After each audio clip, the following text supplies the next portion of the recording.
Hello student, welcome back to your channel that is Exam Adda, your one stop solution for all exam related information।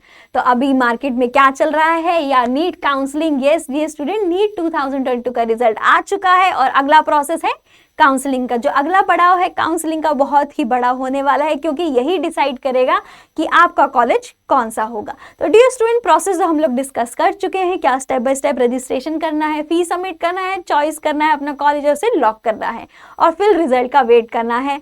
Round 1, round 2, mock-up round और finally अगर कुछ बचा तो stray list भी आएगा। तो students उसके बाद आपको मिलता है अलॉटमेंट लेटर और ये डॉक्यूमेंट लेके आप जाएंगे with other documents to your allotted college अगर आपको वो कॉलेज पसंद आता है या आपका मनचाहा college. But what are those other document जिसको लेकर आप जाएंगे वहां पे अपने अलॉटेड कॉलेज में? उन डॉक्यूमेंट्स के बिना आपका एडमिशन संभव नहीं है। वो डॉक्यूमेंट्स बहुत जरूरी है, आपके पास होने चाहिए। तो यही वीडियो में आज हम डिस्कस करने वाले हैं all those document needed for your counselling. Yes this very important topic है, सबके लिए बहुत जरूरी। एक बार एटलीस्ट ये लिस्ट को गो थ्रू कर लें as soon as you got your allotment letter for your desired college. उसके बाद ये लिस्ट में एक चेकलिस्ट मार्क कर ले कि हाँ ये मेरे पास है। Keep them, make them a copy. इनकी स्कैन कॉपी इनकी ऑनलाइन में भी बना के रखें, दूसरा इनकी जीरोक्स कॉपी भी अपने साथ रखें और ओरिजिनल आपको काउंसलिंग के वक्त लेकर जानी है।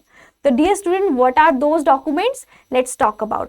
लुक, सबसे पहले तो आपको एडमिशन उस कॉलेज में मिल चुका है, अलॉटमेंट हो चुकी है, उस कॉलेज में आपकी सीट पक्की हो चुकी है, उसका सबूत होगा आपका अलॉटमेंट लेटर्स। ठीक है, तो जैसे ही ये आपका अलॉटमेंट लेटर आपको मिलता है, प्रिंट कर लीजिए, उसको साथ में रख लीजिए क्योंकि ये आपको लेके जाना बहुत जरूरी है।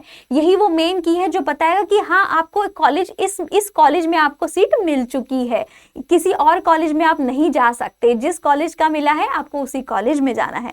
इनफैक्ट इसके साथ साथ आपने जो नीट एग्जाम दिया है उसका एडमिट कार्ड फेंकना नहीं है, बचा के रखना है। वो कार्ड बहुत इंपॉर्टेंट है। यस डियर स्टूडेंट, एग्जाम देने से लेके एडमिशन तक वो कार्ड बहुत इंपॉर्टेंट है। तो नीट का जो एडमिट कार्ड है वो भी लेकर जाना है और इनफैक्ट जो आपका रिजल्ट कार्ड, जो स्कोर कार्ड है वो भी लेकर जाना है, जिसमें आपके मार्क्स, आपकी रैंक लिखी होगी। वो सब आपको अपने एडमिशन के टाइम पे लेकर जरूर जाना है। इसके साथ passport size photograph. Dear student, passport size photograph जितनी भी हो उतनी हमेशा कम पड़ती है, तो हमेशा देखिए कि एक जैसी एक ही पोस्टर वाली कम से कम 20-25 अपने साथ तो रखिए, कभी भी कहीं भी जरूरत पड़ सकती है। तो कम से कम 20-25 पेयर पासपोर्ट साइज फोटोग्राफ अपने साथ जरूर लेकर जाएं। अब आपको लेके जाने हैं अपने 10th और 12th के passing certificates as well as marksheet. ये सब ओरिजिनल में लेके जाने हैं।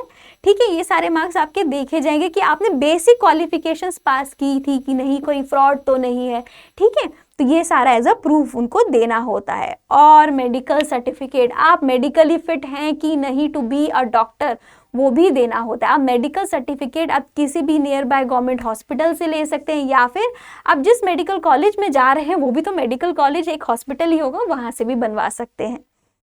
फिर रहता है एज प्रूफ। आपका एज क्या है? तो आपकी 10th की मार्कशीट होती है, वो उसमें डेट ऑफ बर्थ लिखा होता है, that is usually taken as age proof, तो आप लेकर जा सकते हैं। And then transfer certificate.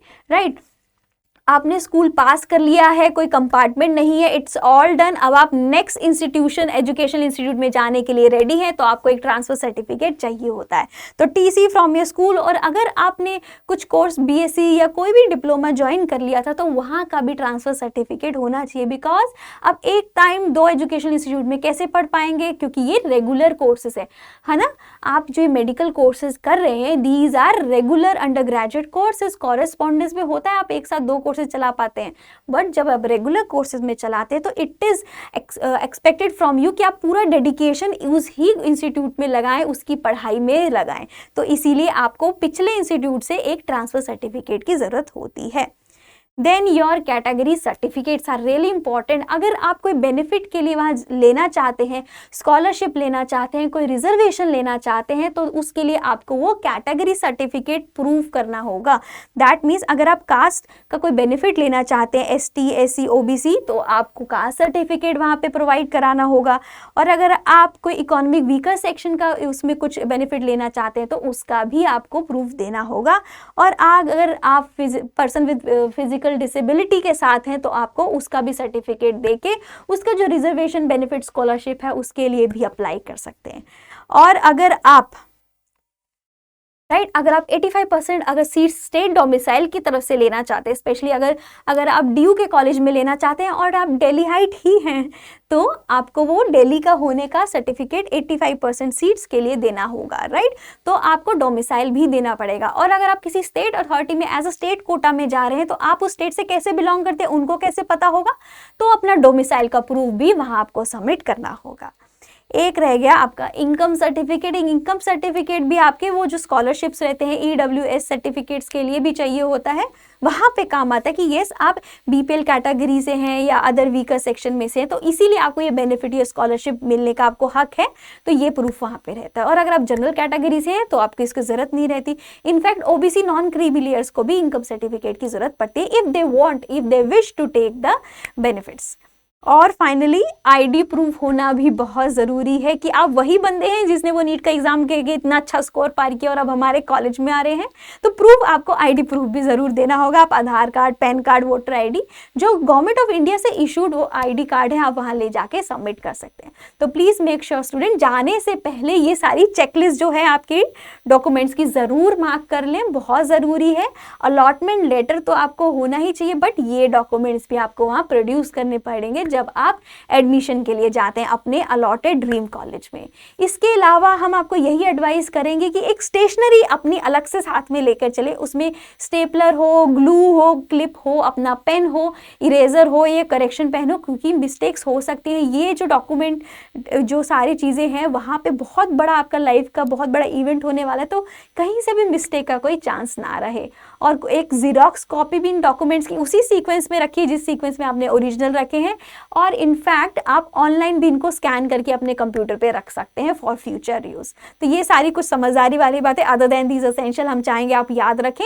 एक तो ओरिजिनल आपको लेकर ही जाने हैं, प्लस स्कैन कॉपी अपने पास लैपटॉप में रखनी चाहिए, दूसरी एक जीरोक्स कॉपी भी इन सब चीज़ों की रख सकते हैं। मे बी फ्यूचर में इन डॉक्यूमेंट्स का यूज़ पड़े और आपके पास ना हो तो आपके पास ये सारी कॉपीज़ होनी चाहिए।